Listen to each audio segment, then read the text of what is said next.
वैसे तो आपने श्री कृष्ण की कई कहानियां सुनी होगी, लेकिन आज के वीडियो में हम जानेंगे श्री कृष्ण और कालिया नाग की कहानी। इस कहानी से हमें क्या सीखने को मिला और इस कहानी का निष्कर्ष क्या है। तो मित्रों, बिना देर के इस कहानी को स्टार्ट करते हैं। कालिया एक विषैला और 5 फन वाला नाग था, जिसका मुख्य निवास रमणद्वीप था। लेकिन नागों के शत्रु गरुड़ के कारण उसे वहां से भागना पड़ा। गरुड़ को वृंदावन में रहने वाले योगी शोभरी ने श्राप दिया था कि तुम यमुना नदी में प्रवेश नहीं कर सकोगे। इस बात की जानकारी कालिया नाग को थी।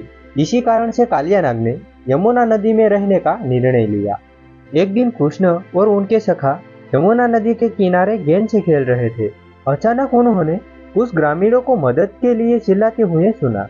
श्री कृष्ण और उनके मित्र जहां वह मदद के लिए चिल्ला रहे थे वहां जा पहुंचे।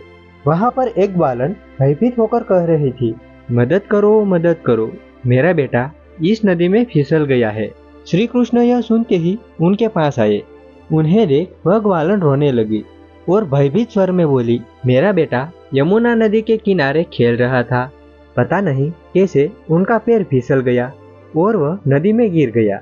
यह वही जगह है जहाँ कालिया नाग निवास करता है। श्री कृष्ण ने यमुना के पानी को देखा तो वह कालिया नाग के विष से प्रभाव से एकदम काला हो गया था। कालिया के निवास स्थान को छोड़कर पूरी यमुना नदी का पानी नीला था। बस फिर क्या था, बिना अधिक विचार किए श्री कृष्ण ने लड़के को बचाने और कालिया को सबक सिखाने के लिए नदी में कूद पड़े।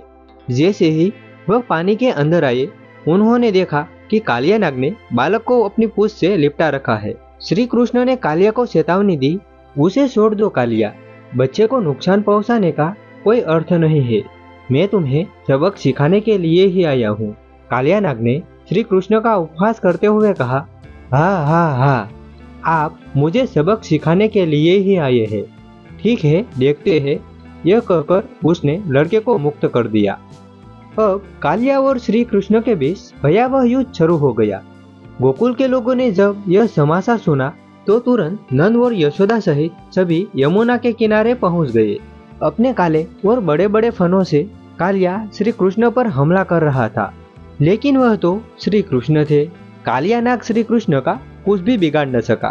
कुछ समय तक ऐसा ही चलता रहा। फिर कालिया नाग ने अपने विशाल शरीर से श्री कृष्ण को पकड़ लिया, लेकिन उन्होंने अपना शरीर का विस्तार कर लिया और सहजता से खुद को छुड़ा लिया। अब श्री कृष्ण ने कालिया की पूंछ पकड़ी और कूदक लगाकर उसके सिर पर कूद गए। श्री कृष्ण ने पूरे ब्रह्मांड का भार अपने ऊपर लिया और कालिया के सभी सिरों को अपने पैरों से जोर जोर से पीटने लगे, क्योंकि उसके शरीर का सारा विष बाहर निकल जाए।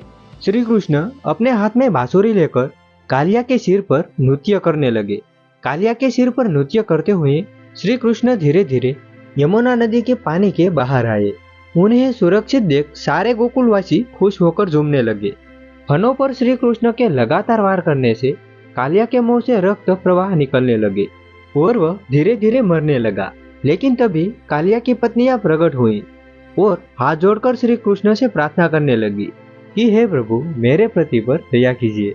कालिया प्रभु श्री कृष्ण को पहचान गया और उसने उनके सामने आत्मसमर्पण करते हुए एक वचन दिया कि वह अब किसी को परेशान नहीं करेगा। श्री कृष्ण ने कालिया को यमुना छोड़ रमणद्वीप ने जाने का आदेश दिया और उसे वचन भी दिया कि उसे गरुड़ द्वारा परेशान नहीं किया जाएगा। कालिया के सिर पर नृत्य करके श्री कृष्ण ने उसका गर्व सुर कर दिया। इस घटना को कालिया मर्दन के नाम से भी जाना जाता है। तो मित्रों, श्री कृष्ण और कालिया नाग की कहानी से हमें क्या सीखना चाहिए? श्री कृष्ण और कालिया नाग की कहानी से यह सीखना चाहिए कि जो भी व्यक्ति बुरी प्रवृत्ति से दूसरों को तंग करते हैं, उसे सदैव दंड मिलता है। हमें जीवन में अक्सर ऐसे लोग मिलते हैं जिन्हें दूसरों को परेशान करने में आनंद आता है और उनका एकमात्र लक्ष्य होता है दूसरों को हानि पहुंचाना और उनके जीवन को कठिन बनाना। लेकिन हमें हमेशा ऐसे लोगों से बच के ही रहना चाहिए, क्योंकि एक दिन उन्हें अपने कर्मों की सजा जरूर मिलती है। तो मित्रों, इस कहानी से क्या निष्कर्ष मिला?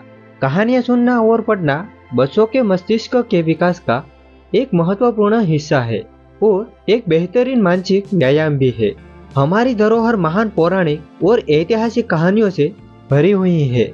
भगवान श्री कृष्ण और कालिया नाग की यह कथा छोटे छोटे बच्चों को श्री कृष्ण की तरह निडर होना और धैर्य और शांति के साथ किसी भी संकट से निपटना सिखाते हैं। अपने बच्चों को ऐसी कहानियां जरूर सुनाइए जो मनोरंजन के साथ साथ जीवन के लिए जरूरी शिक्षा भी दे सके। तो मित्रों, ऐसी ही कहानियां और बुद्धा कहानी के लिए भी इस चैनल को सब्सक्राइब करना ना भूले।